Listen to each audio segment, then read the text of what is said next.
Ashoka child development సెంటర్‌లో మెయిన్‌గా hearing సంబంధించిన ఇష్యూస్ ఎంతవరకు మనం సక్సెస్‌ఫుల్‌గా క్లియర్ చేసిన సిట్యుయేషన్స్ మనం చూసాం ఇప్పటివరకు టిల్ నౌ? యాహ్!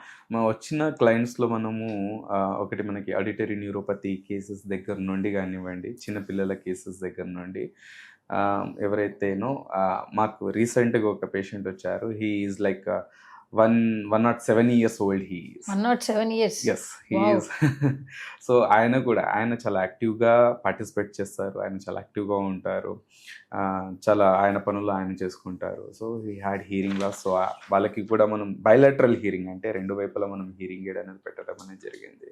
సో, మనకొచ్చిన పేషెంట్స్‌లో వాళ్ళకి తగ్గట్టుగా మనము ట్రీట్ చేయడం జరుగుతుంది కాబట్టి I can say that 110% successful ratio అనేది మనకి ఉంది. అండ్ వాళ్ళ ఏదైతే కమ్యూనికేషన్ ఉందో దాన్ని బట్టి కూడా మనము అంటే వాళ్ళ లైఫ్ స్టైల్ ఏదైతే ఉందో మెయిన్‌గా చేయాల్సింది ఇది మనము. సో, వాళ్ళ లైఫ్ స్టైల్‌కి తగ్గట్టుగా మనం హియరింగ్ ఎయిడ్ అనేది మనము ప్రిస్క్రైబ్ చేస్తున్నాం కాబట్టి they are very much happy with the hearing aid.